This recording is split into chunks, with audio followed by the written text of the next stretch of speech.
Hi friends, இப்போ நம்ம பார்க்க போகிறது மண்ணீரல் மிளகு வறுவல். வாங்க எப்படி செய்யலான்னு பார்க்கலாம். அதுக்கு முதல்ல குக்கரில் க்ளீன் பண்ணி வாஷ் பண்ண மண்ணீரலை சேர்த்துக்கலாம்.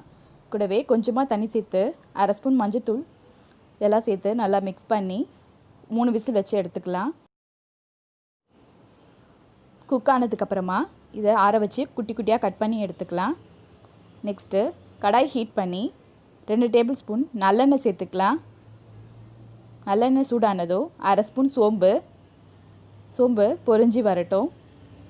வந்ததும் பொடியாக கட் பண்ணின சின்ன வெங்காயம் 100 கிராம், 10 பல் பூண்டு இதெல்லாம் சேர்த்து ஒன்றா வதக்கி விட்டுக்கலாம். வெங்காயம் நல்லா வதங்கட்டும். இது கூடவே ஒரு கொத்து கருவேப்பிலை அதையும் சேர்த்து நல்லா ப்ரௌன் ஆகிற வரைக்கும் வதக்கி எடுத்துக்கலாம். இந்த அளவுக்கு வந்ததும் 1 டேபிள் ஸ்பூன் இஞ்சி பூண்டு பேஸ்ட் சேர்த்து நல்லா மிக்ஸ் பண்ணிவிட்டு தேவையான உப்பு சேர்த்துக்கலாம். இதெல்லாம் ஒன்றா மிக்ஸ் ஆனதும் குட்டி குட்டியாக கட் பண்ணின ஒரு பெரிய தக்காளி அதையும் சேர்த்து கலந்து விட்டுக்கலாம். இது கூடவே 1/4 ஸ்பூன் மஞ்சத்தூள் நல்லா மிக்ஸ் பண்ணி விட்டு தக்காளி குக் ஆகட்டும். இப்போது 1/2 ஸ்பூன் குழம்பு மிளகாய் தூள், 1/2 ஸ்பூன் கறி மசாலா இல்லைன்னா கரம் மசாலா தூள் 1/2 ஸ்பூன் சேர்த்துக்கோங்க. இதெல்லாம் சேர்த்துட்டு ஒன்றா மிக்ஸ் பண்ணி விட்டுக்கலாம். பொடியோட பச்சை வாசனை போனதுக்கப்புறமா நம்ம குட்டி குட்டியாக கட் பண்ணின மண்ணீரல் சேர்த்துடலாம். இது கூடவே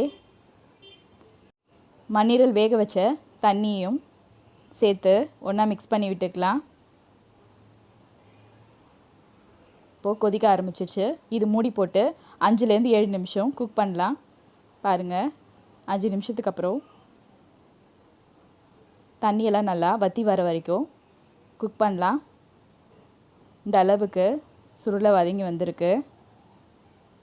இப்போது இந்த ஸ்டேஜில் மிளகுத்தூள் 2 ஸ்பூன் சேர்த்துக்கலாம். சேர்த்துட்டு கேஸ் ஸ்டவ் ஆஃப் பண்ணிவிட்டு நல்லா மிக்ஸ் பண்ணி விட்டுக்கலாம். நல்லா சூடான மண்ணீரல் மிளகு வறுவல் ரெடி. இதை நீங்களும் ட்ரை பண்ணி பாருங்கள்.